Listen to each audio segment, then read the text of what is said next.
de battre. Mon cœur s'est arrêté 2005. Je vais faire une petite fiche rapidos, mais ça a gagné 8 Césars.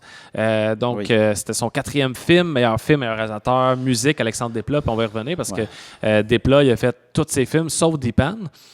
Puis moi, je le connaissais à cause qu'il a fait la musique des films de Wes Anderson. Puis depuis 10 ans, il est vraiment très en demande là, à Hollywood. Là, les films, plein de films qui ont été aux Oscars, là, des Zero Dark Thirty, Argo, Shape of Water qui a gagné l'Oscar pour ça. Oscar de la meilleure musique aussi pour Grand Budapest Hotel. Il a fait Harry Potter, il a fait Tree of Life, qui est vraiment excellent. Puis il a gagné pour De Battre.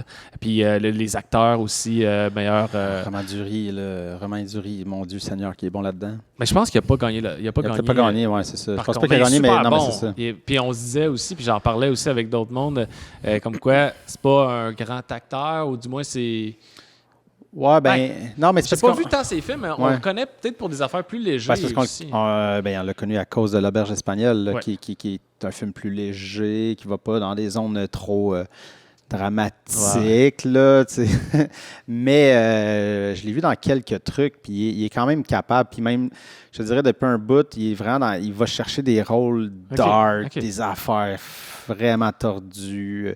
C'est parce que des fois, il y en a un que j'ai pas vu, dont le titre m'échappe, qui est assez récent, là, des 2 dernières années. C'est avec Vincent Cassel, je crois. C'est une affaire de policier. Puis juste l'annonce, tu fais comme, mon Dieu, ça a l'air dark, puis il a l'air de jouer, tu sais. On dirait qu'il veut essayer de s'éloigner parce qu'il y a la bouille d'un jeune premier très sympathique, très comme les belles-mères l'adorent. Super, mais justement, dans De Battre, déjà là, Audiard l'amène complètement ailleurs, tu sais. Il y a son charisme latent du gars, tu sais, mais il l'amène dans des zones un peu plus crues, puis il est capable de jouer quand même assez aisément là-dedans.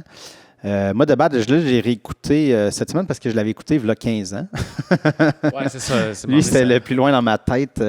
Et en le réécoutant, je fais « Ah oui, c'est exactement pour ça que j'aime Audiard. » C'est sa caméra, sa façon. Il y a comme une approche très crue. La caméra, l'éclairage. Très proche. Très proche. C'est la caméra épaule. Oui, presque. Ça shake tout le temps un peu, mais il est là, il est dans la face des acteurs. Puis tu sais, c'est pas une direction photo. T'sais, on dirait tout le temps que c'est quasiment lumière naturelle. C'est très, très, très sobre, mais ça amène quelque chose de...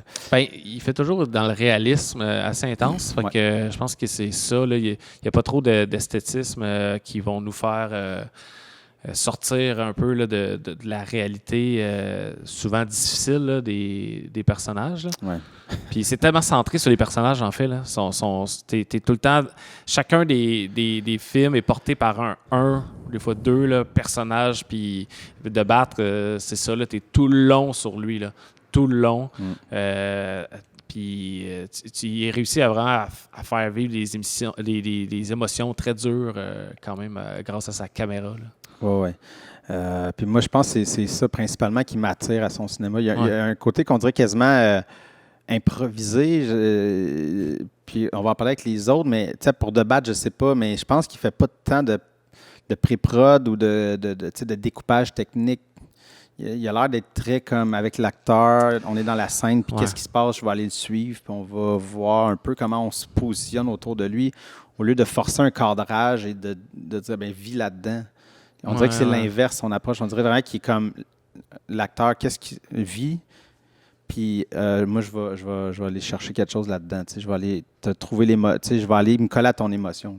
Joaquin Phoenix puis John C. Reilly l'encensaient dans un truc que j'ai regardé à cause de son dernier film, mais à quel point, justement, il comprenait les personnages, puis il comprenait les acteurs, puis il travaillait vraiment de pair avec eux, puis ça disait aussi que, lui, il aime ça bousculer un peu le scénario quand il arrive au tournage, puis bousculer en montage ce qui a été fait au tournage. Fait que, c'est comme, il dit, ça occasionne un peu des fois des frustrations de mon équipe et tout, puis peut-être ça prend plus de temps, mais je finis par trouver à la fin, quand le film est complété, un peu l'essence de ce que j'avais en tête au début. Mais il faut quand même que je passe par une certaine déstabilisation de ça. Là, pas de l'improvisation nécessairement pure, là, mais quand même là, on joue avec le réel là, la réalité du tournage. Puis en le réécoutant, j'étais allé rechecker parce que genre, ça m'est revenu. Puis là, il y avait le film L'Audition de Luc Picard, qui est la même année.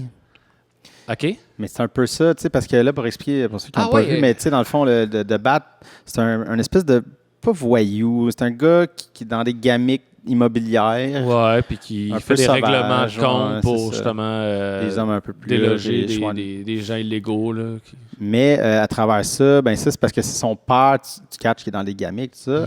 Et puis là, il y a sa mère qui est décédée, mais là, on comprend qu'elle était une pianiste, puis elle y avait légué ce talent-là, puis il veut retrouver. Tu sais, c'est l'espèce de bataille tout le temps, c'est ça, le père, la mère, le côté violent, le côté un peu douceur, puis on dirait qu'il veut s'éloigner de son père. Puis c'est ça, il se trouve un ancien agent de sa mère qui veut lui faire passer une audition. Puis là, c'est là, ça m'est comme revenu l'audition de Luc Picard, qui était comme une espèce de truand qui pétait des gueules pour de l'argent, des règlements de compte, puis finalement, il veut faire une audition pour être acteur. C'est vrai. Puis là, j'étais dans l'air du temps. J'étais allé voir, puis c'est la même année, puis je me suis demandé, il y en a-tu un qui était avant, mais les deux, c'est 2005. Ah ouais. Ben, c'est ça, c'est un peu comme le personnage qui veut améliorer son sort, changer sa vie, tout en apprenant puis cette fois-là, c'est par l'entremise du piano. Là. Ouais. Puis on le voit pratiquer avec une professeure qui parle pas la même langue. Puis la communication est pas évidente. Puis lui qui a pas beaucoup de patience non plus. La mèche est courte. mais ça, ce que tu as dit juste avant, en fait, l'idée de quelqu'un qui veut améliorer son sort, c'est l'essentiel. En tout cas, des 4 films qu'on regarde là. Puis probablement les autres avant aussi, là, mais c'est clairement le thème qui revient sans arrêt.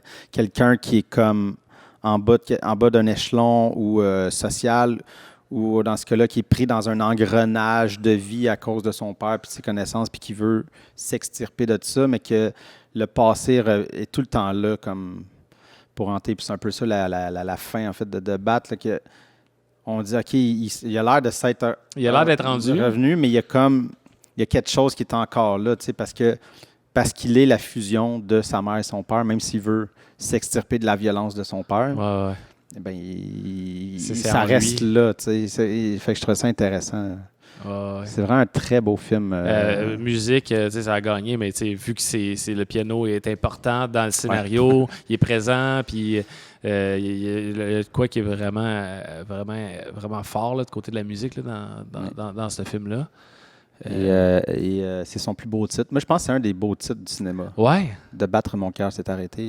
Qui vient d'une chanson de Jacques Dutronc. Ah oui, je savais pas. Ouais. Puis le titre vient des paroles d'une de ses chansons. Puis Jacques Dutronc, je pense, à titre de clin d'œil, était supposé de faire une scène dans le film, un caméo, là, une affaire. En fait, il l'a fait, mais ça a été coupé au montage.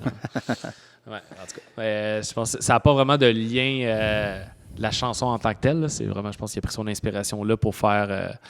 pour parler de trouver un titre à son histoire, là, tout simplement. Là.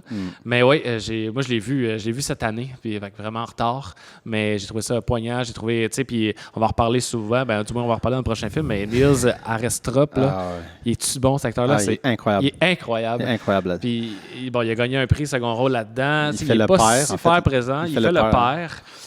Il est tellement, tellement bon. Là, la première scène, j'ai fait « Oh, cet acteur-là! » Puis il joue pas comme si gros. Dans Un prophète, il va pogner des nerfs, là, on va en parler, mais dans ce film-là, il est fâché, mais il est quand même... Il ne crie pas après son fils. Il crie pas après son fils. Il sait comment le manipuler. Tu sais. Ouais, exact. Il sait comment aller chercher. Je trouvais juste un jeu tellement vrai, tellement réel, puis puissant en même temps. Peut-être, avant de finir, au moins que tu avais d'autres choses à dire, mais parce que j'ai envie de revenir sur Romain Duris, justement, à quel point, ce gars-là, il n'est pas gros, puis on l'avait connu pour être le gars sympathique, puis il fonctionne là-dedans. On dirait qu'on le croit on croit qu'il y a la violence. Qu'il y a de la violence en lui. C'est vrai. Même si physiquement, il n'est pas imposant pantoute, mais il y a juste comme une drive. C'est beaucoup dans le visage, dans les yeux. Puis tu catches que, c'est juste qu'il arrive, il frappe en premier, puis juste comme...